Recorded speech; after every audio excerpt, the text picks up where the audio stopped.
Hi, everyone. This is Jeff Colson from Junior Hockey Advisor.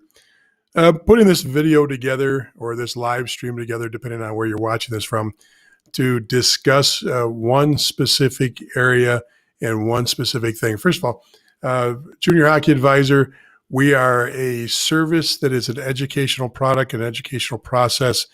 We're not family advisors. I do not represent players. What I do is I help parents, players, and organizations navigate up to the next level, albeit that could be tier 3 juniors, that could be tier 2, tier 1, that could be the major junior in Canada, that all lead you to playing college hockey. Been in this for 35 years. I'm a master certified coach.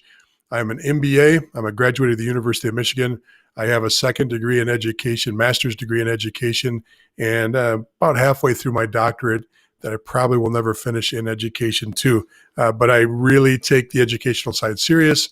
I've been an owner, a general manager, and a coach at every level for 15 years, owned several franchises. I've been owned a program that was very similar to what TPH has now, Total Package Hockey has now, which is a in-rink classroom setting. So kids that are playing U16, U18, and juniors could actually go to school in the rink and be able to work and mesh their day in with lots of off-ice and on-ice skill development to help them progress with the game.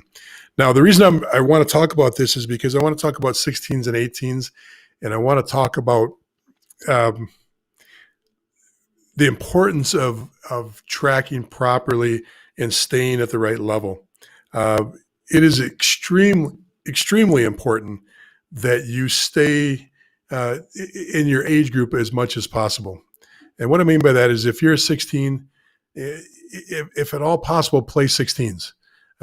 Even if you get an offer to play juniors, I can argue why that's not a good move for a 16-year-old. I'm an advocate of junior hockey. I am all about junior hockey.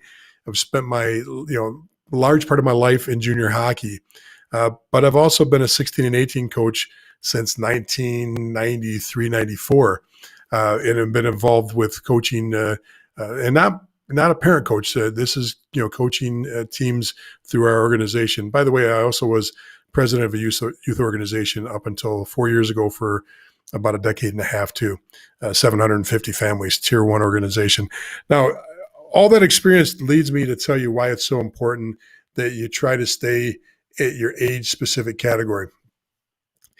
I believe that you need to leave and you have to make a sacrifice if you're elevated to the point where the team you're playing for no longer makes sense.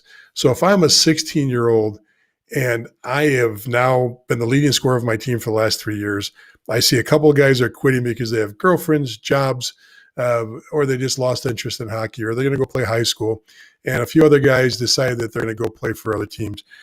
At that 15, 16-year-old age, that's usually when everything fragments a little bit. The core players that have been together for a while start to fragment, and usually that's the secondary markets. So if things start fragmenting and you're there and you're the leading scorer, yeah, maybe it's time to move on. Maybe it's time to get to a better program. But it doesn't necessarily mean it should be the juniors. And I'll give you a perfect example why that's the case.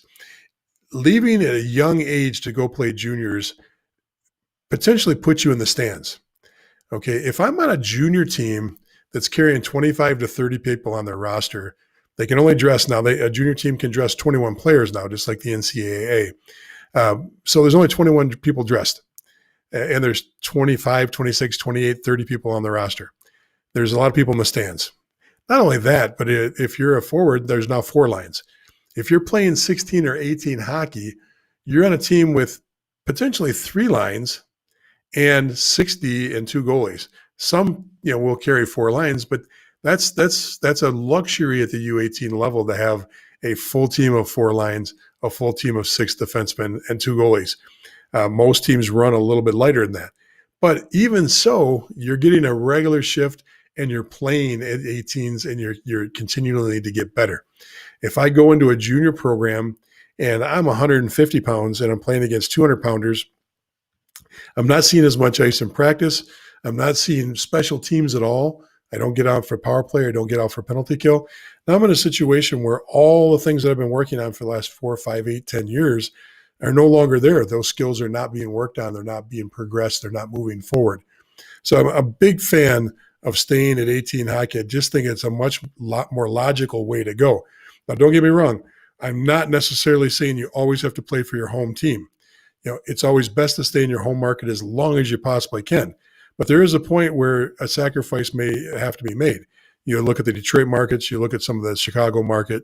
Those teams are made up with, sometimes 30% of the roster is from out of town, out of state, out of country. Okay, so the biggest reason I wanted to put this out and put this message out to you was to let you know jumping to juniors is not necessarily a prerequisite to be a college hockey player at a young age. Now, if you're good enough where the USHL drafts you in their futures draft, it's a different story. If you make a USHL team as a young age, that league specifically is built to have 16-year-olds in it. It's built for a younger group. They're mandated to have younger players, and you'll be accommodated. Your schooling will get taken care of. You can't get traded, and they have to play you because they're mandated to. It's the way things are.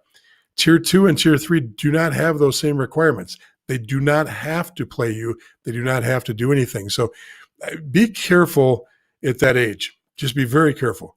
I can tell you this. If you get a chance to play in the Tier 1 Elite, the HPHL or the Beast Leagues, the North America, or the NAPHL, there may be a couple of leagues I'm missing, but those are your core development leagues for U16 and U18.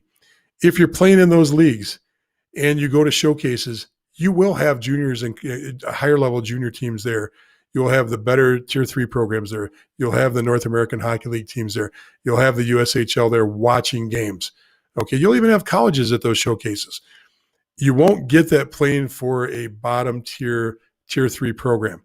So if you're looking at it, the best thing to say is, hey, don't get me wrong. You get a chance to go to the best Tier 3 program in the nation, whoever that is going to be this next year, I don't know, or a top 2, top 3 team. Maybe that's different. But if you're going to a team that is struggling to put numbers on the board, if they're struggling to win games, and they're being run differently than a U18 team, I would strongly recommend looking at staying at U18. It's always a good, if you're going to err on the side of 18. There's so many things that can happen when you're playing at the junior level. You've got guys that, it's a fighting league. Tier 3 hockey allows fights. U18, there might be a fight, but you pay a bigger price for it. It doesn't happen very often. You've got situations where players are turning 21 during the season. There's a whole different level there. U18 players, U16 players, they're still in that might believe in Santa level. And you get a whole different level of entertainment and mythology when you start putting 20 and 21-year-olds in the locker room. So it's food for thought for you. I hope this helps you. I hope you get a chance to actually sit down and review this. You can always reach out to me, juniorhockeyadvisor.com. I'd be glad to talk to you about the process. We've got a lot of videos, Junior Hockey Advisor on Facebook, juniorhockeyadvisor.com on our website, and we give a lot of information out on all those programs. We've got free content and we have paid content. There's a plethora of all of it. You can get a lot of information through us. Take advantage of it. I hope this helps. Once again, thank you for taking the time to watch this, and good luck this season.